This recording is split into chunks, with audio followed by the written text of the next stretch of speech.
제19장. 이에 빌라도가 예수를 데려다가 채찍질하더라. 군인들이 가시나무로 관을 엮어 그의 머리에 씌우고 자색 옷을 입히고 앞에 가서 이르되, 유대인의 왕이여, 평안할지어다. 평안할지어다 하며 손으로 때리더라. 빌라도가 다시 밖에 나가 말하되, 보라, 이 사람을 데리고 너희에게 나오나니 이는 내가 그에게서 아무 죄도 찾지 못한 것을 너희로 알게 하려 함이로라. 이에 예수께서 가시관을 쓰고 자색 옷을 입고 나오시니 빌라도가 그들에게 말하되, 보라, 이 사람이로다. 대제사장들과 아랫사람들이 예수를 보고 소리질러 이르되, 십자가에 못 박으소서! 십자가에 못 박으소서! 너희가 친히 데려다가 십자가에 못 박으라. 나는 그에게서 죄를 찾지 못하였노라. 유대인들이 대답하되, 우리에게 법이 있으니 그 법대로 하면 그가 당연히 죽을 것은 그가 자기를 하나님의 아들이라 함이니이다. 빌라도가 이 말을 듣고 더욱 두려워하고 다시 관장에 들어가서 예수께 말하되, 너는 어디로부터냐? 예수께서 대답하여 주지 아니하시는지라. 내게 말하지 아니하느냐? 내가 너를 놓을 고난도 있고 십자가에 못 박을 고난도 있는 줄 알지 못하느냐? 위에서 주지 아니하셨더라면 나를 해야 할 권한이 없었으리니, 그러므로 나를 네게 넘겨준 자의 죄는 더 크다. 이러함으로 빌라도가 예수를 놓으려고 힘썼으나 유대인들이 소리질러 이르되, 이 사람을 놓으면 가이사의 충신이 아니니이다. 무릇 자기를 왕이라 하는 자는 가이사를 반역하는 것이니이다. 빌라도가 이 말을 듣고 예수를 끌고 나가서 돌을 깐 뜰 히브리 말로 가바다에 있는 재판석에 앉아있더라. 이날은 유월절의 준비일이요 때는 제6시라. 빌라도가 유대인들에게 이르되, 보라, 너희 왕이로다. 그들이 소리 지르되, 그를 십자가에 못 박게 하소서! 그를 십자가에 못 박게 하소서! 내가 너희 왕을 십자가에 못 박으랴. 가이사 외에는 우리에게 왕이 없나이다. 이에 예수를 십자가에 못 박도록 그들에게 넘겨주니라. 할렐루야. 고난주간 이 새벽을 깨우시는 모든 성도님들에게 주님의 사랑과 주님의 축복이 함께하길 소원합니다. 옆 사람들 얼굴 한번 바라보실까요? 피곤해 보입니까? 아침 일찍 준비하고 나오는 게 쉽지 않으시죠? 그래도 얼굴이 해같이 빛나는 줄 믿습니다. 하나님께서 우리 성도님들을 참 많이 사랑하시고 그리고 너무나 많이 기다리셨음을 믿습니다. 우리는 지금 옆에 있는 사람들과 그리고 바라봤던 사람들과 함께 영원을 함께하는 사람들입니다. 이 땅에서의 삶은 물론이요, 천국에 가서도 우리가 너무나도 보고 싶었던 그 주님과 함께하는 삶을 우리가 살아가게 됩니다. 이를 믿으십니까? 이를 믿을 때 우리가 교회 공동체에게 함부로 하지 못하게 됩니다. 사람들은 몇 번 안 볼 사람에게는 굉장히 쉽게 대하는 경향이 있습니다. 하지만 여러분들이 평생을 함께하는 사람들과 관계를 맺을 때 굉장한 노력이 필요합니다. 평생을 함께해야 하기에 다른 누구보다 함께하기 위해서 굉장한 노력을 기울입니다.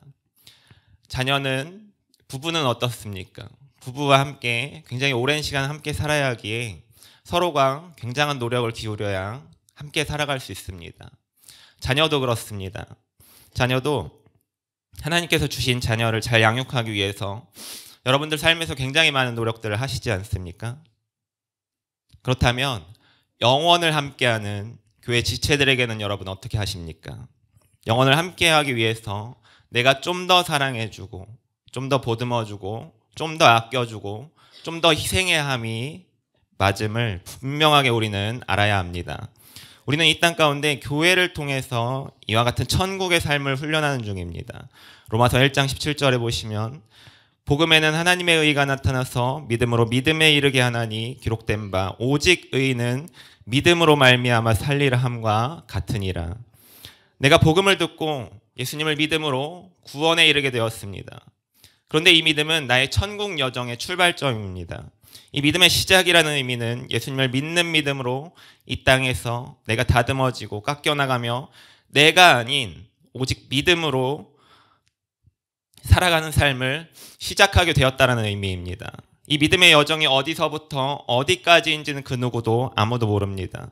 하지만 내 안에 하나님의 의가 나타나는 삶으로 이 천국 여정의 마무리가 되는 믿음까지 복음이 이 역할을 해줄 것을 바라보며 믿고 나아가는 삶입니다. 오늘 본문은 십자가에 못이 박히기 전 그 순간들을 보여줍니다. 본문 1절, 이에 빌라도가 예수를 데려다가 채찍질하더라. 아무런 죄도 없이 우리 주님께서 이 로마 병사의 채찍에 맞습니다. 로마의 채찍은 엄청나게 가혹해서 채찍 끝에 이 쇠갈고리가 있거나 쇠구슬이 있어서 한 대라도 맞으면 이 살점이 패이는 채찍입니다. 베드로전서 2장 4절을 보시면 친히 나무에 달려 그 몸으로 우리 죄를 담당하셨으니 이는 우리로 죄에 대하여 죽고 의에 대하여 살게 하려 하심이라. 그가 채찍에 맞음으로 너희는 나음을 얻었나니. 우리 주님께서 채찍에 맞으신 이유가 무엇입니까? 바로 우리가 나음을 얻기 위해서입니다. 그럼 무엇으로부터 나음입니까? 사무엘하 7장 14절에는 인생 채찍과 사람 막대기가 나옵니다. 우리는 인생을 살면서 수많은 채찍에 맞게 됩니다. 먼저는 물질의 채찍이 있습니다. 이상하게 내가 버는 것은 동일한데 나가는 것들이 많아지기 시작합니다. 갑자기 사고가 나거나 주변에 누군가가 아프거나 아니면 나의 자녀들에게 나가는 것들이 많아지기 시작합니다. 그러면서 내가 버는 것보다 지출이 계속해서 늘어나기 시작합니다. 처음에는 크게 생각하지 않을 정도지만 계속해서 시간이 지나면 이것이 눈덩이처럼 불어나기도 합니다. 더 나아가서 내가 조금 더 벌기 위해서 누군가에게 투자하거나 내 욕심으로 무리한 사업을 하게 되거나 주식 코인이 핫하다고 해서 빚을 내서 무리하게 투자를 하게 됩니다. 하지만 이 모든 것이 나의 욕심으로 인해 채찍으로 되돌아오게 됩니다. 저 또한 이와 같은 채찍이 있었습니다. 20살 때부터 제가 돈을 벌어서 혼자서 생활해야 했기에 항상 그런 부분에 대한 저의 갈망이 있었습니다. 그러면서 제 아내를 만나서 제 아내와 함께 이런저런 일을 했지만 돈은 몇 년 동안 돈을 버는 것은커녕 빚이 많아지는 삶을 살아왔습니다. 그러면서 결혼을 하게 됐지만 돈이 없어서 제 아내와 처음 들어갔던 집은 월세였고 단칸방이었습니다. 그러면서 거기에서 쌍둥이를 임신하고 그 이후에도 막막한 순간들이 굉장히 많았습니다. 여기서 지금 다 이야기할 수는 없지만 정말 그런 순간들이 저를 훈련시켰고 계속해서 그런 물질의 채찍들로 인해서 굉장히 많은 아픔을 저 또한 겪었습니다. 다음으로 관계에 의한 채찍이 있습니다. 우리는 살아가면서 수많은 관계들을 여러분 맺으십니다. 가족을 비롯해서 직장, 교회, 학교, 그리고 친구, 많은 사람들을 여러분들이 만나면서 살아갑니다. 예수님께서도 이 땅에 육신의 옷을 입고서 12제자와 함께 3년 동안 먹고 자고 마시면서 관계를 맺고 그들을 가르쳤습니다. 가장 가까이에서 함께 했고 그들은 모두 예수님에게 자기 생명조차도 드리겠다고 했습니다. 하지만 지금 예수님께서 채찍에 맞으시며 가장 힘든 순간 그들은 아무도 함께 하지 않았습니다. 모두가 다 예수님을 배신하고 말았습니다. 우리는 사람들을 만나면서 아니라고 하지만 사람들을 믿기도 하고 그 사람들을 기대하기도 합니다.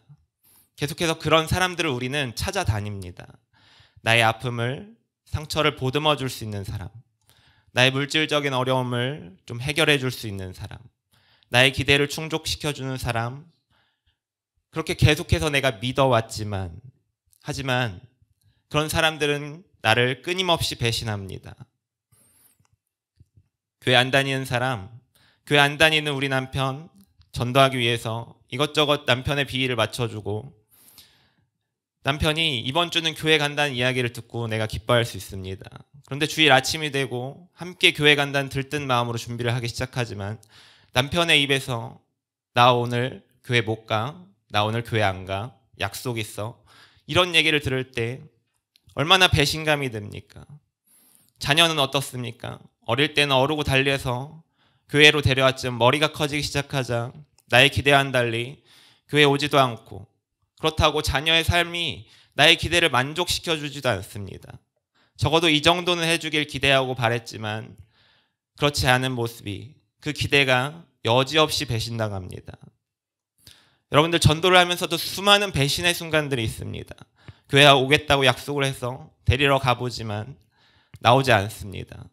전화하겠다고 했지만 전화하지 않습니다. 그 와중에 교회에 처음 나온 아이들, 최선을 다하고 다음 주에 만나자고 하고 약속을 하지만 그 아이들의 입에서 꼭 나오겠다고 말은 하지만 그 다음에 나오지 않습니다. 특히 목회자는 이와 같은 배신을 너무나도 많이 겪습니다. 충성스럽게 교회에 헌신했지만 갑자기 어느 날 교회를 떠나고, 힘쓰고 애써서 겨우 전도해서 교회에 정착시키나 했지만 이후엔 연락을 받지 않습니다. 성도 중에 한 사람이 계속해서 무리를 지어서 그 사람들을 데리고 떠나가기도 하고, 사역자 중에서도 그렇게 목회자의 믿음과 기대를 배신하는 경우가 너무나도 많습니다. 이렇게 삶 속에 여러분, 수많은 순간 다양한 이유로 우리는 채찍에 맞습니다. 채찍에 맞고 상처가 나고 아파하고 있는 내게 우리 주님 다가오십니다. 그때 우리의 주님의 모습이 어떠한지 아십니까? 수없이 많은 채찍에 맞으셔서 성한 곳이 하나도 없고 온몸에 피를 흘리셔서 온몸이 붉게 물들어 있고 몸 곳곳에 피가 굳어 있는 모습입니다. 그런 모습으로 우리에게 말씀하십니다.